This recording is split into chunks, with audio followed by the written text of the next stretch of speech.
क्योंकि इतना देर तक शायद ही इस दार्जिलिंग जिला में, सिलीगुड़ी में इतना देर तक शायद ही कोई सभा हुआ था।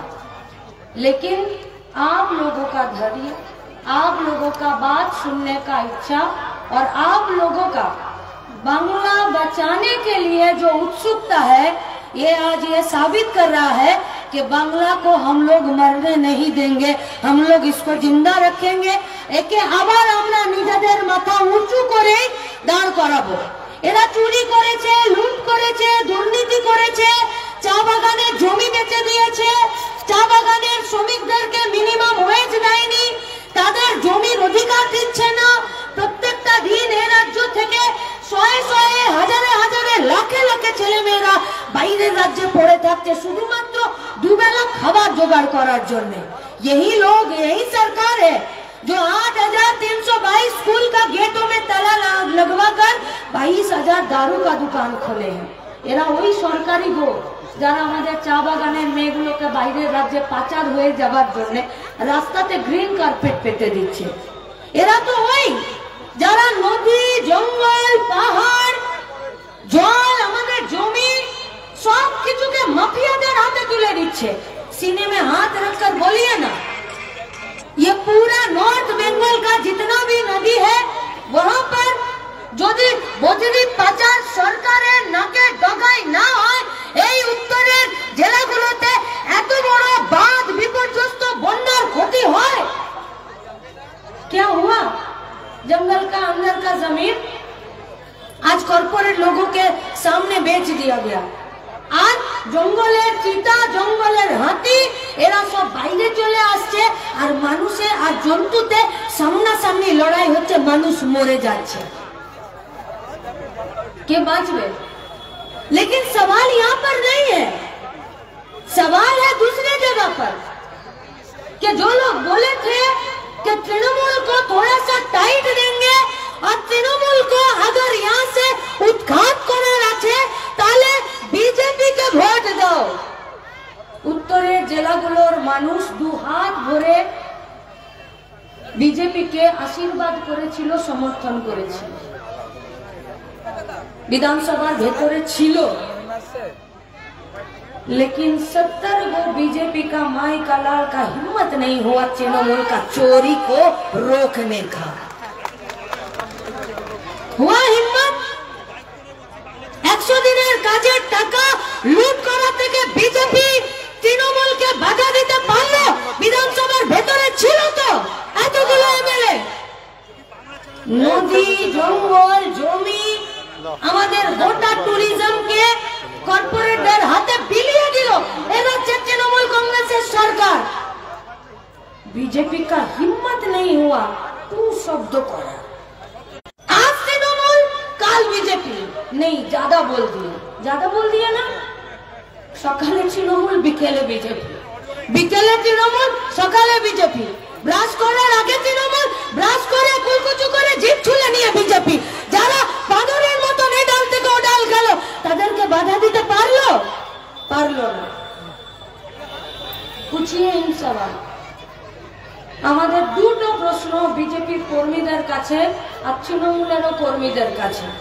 पहला सवाल तृणमूल का कर्मियों उन लोगों के पास कि आप लोग बोलिए, দলের ভেতরে কথা বলার জায়গা আছে আপনাদের? দলের ভেতরে একটা দিনও বলতে পেরেছেন যে আরজি করে কি ঘটে গেল আর চা বাগানের মেয়েগুলো পাচার হয়ে যাচ্ছে কেন হচ্ছে? কেন তৃণমূল কংগ্রেসের পরিচালিত সরকারটা একটাবার রাস্তায় এসে বলতে পারছে না যে আমরা এই ধরনের রেপ, ধর্ষণ, পাচারের বিরুদ্ধে দাঁড়াতে পারবো? আমরা তৃণমূল কর্মীদেরকে প্রশ্ন করছি, মারছো, পিটছো, খুন করছো, ক্ষতিপূরণ আদায় করছো, কাজ থেকে তাড়িয়ে দিচ্ছ, খুব ভালো করছো, কিন্তু পঞ্চায়েতে ভোটে দাঁড়ানোর বেলায় আর এমএলএতে ভোটে দাঁড়ানোর বেলায় টাই ফিস। যার পকেটে পয়সা নেই সে টিকিট পাবে না, যার পকেটে পয়সা আছে উसी को टिकट मिलेगा। আর তারাই আপনাদেরকে सीढ़ी বানিয়ে দিয়ে আর এই পশ্চিমবঙ্গের টাকা পয়সাকে লুট করছে। हम लोगों का दूसरा सवाल बीजेपीओ के कर्मियों के पास है। তৃণমূলকে টাইট দেওয়ার রাস্তাটা চওড়া করতে গেছিলেন,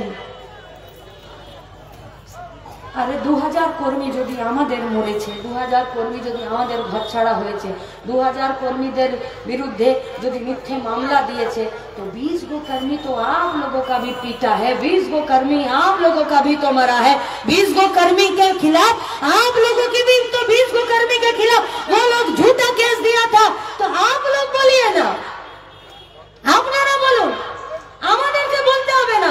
টিকিয়াপাড়ার মাঠে এসে কথা বলতে হবে না, পার্টি অফিসে গিয়ে আপনাদের জেলার আর রাজ্যের নেতাদেরকে গিয়ে জিজ্ঞেস করুন যে কি এমন বাধ্যবাধকতা ছিল যে গরুচোর অনুব্রতটা এখন জেলের বাইরে ঘুরে বেড়াচ্ছে, কি এমন বাধ্যবাধকতা ছিল চাল চুরি করার জ্যোতিপ্রিয় মল্লিক জেলের বাইরে ঘুরে বেড়াচ্ছে, কি এমন তৃণমূলের সঙ্গে বিজেপির বাধ্যবাধকতা আছে যেখানে চাকরি বিক্রি করে দেওয়া পার্থ চ্যাটার্জি আজকে জেলের বাইরে ঘুরে বেড়াচ্ছে, কি এমন বাধ্যবাধকতা আছে সরকারি ভাইপো কয়লা চুরিতে নাম থাকার পরেও পশ্চিমবঙ্গে সিনা টান কার গুমরা। রাস্তাটা চওড়া হয়নি, দুর্নীতিবাজদের বিরুদ্ধে, গুন্ডা রাজের বিরুদ্ধে, লুটের বিরুদ্ধে, চুরির বিরুদ্ধে, মানুষের উপরে আক্রমণের বিরুদ্ধে রাস্তাটা চওড়া হয়নি, রাস্তাটা দিনকে দিন সরু হয়ে গেছে।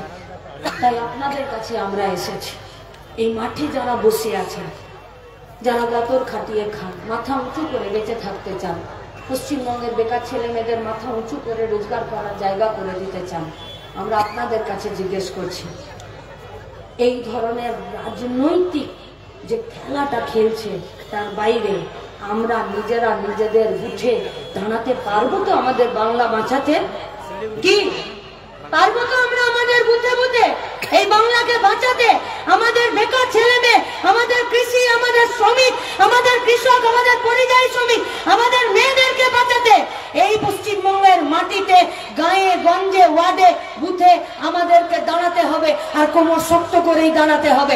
আমরা যতদিন আছি, এই পশ্চিমবঙ্গের খেটে খাওয়া মেহনতি মানুষ যতদিন আছে, किसी माई का लाल का हिम्मत नहीं होगा পশ্চিমবঙ্গের বুকে একটা আঁচড় কাটতে।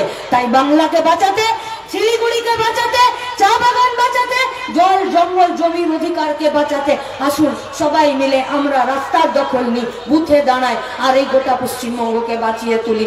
এই বাঁচানোর আন্দোলনে আপনাদের সবাইকে রাস্তায় সামিল হতে আমি আমার আহ্বান জানিয়ে আমার কথা শেষ করছি। ইনকালাব জিন্দাবাদ।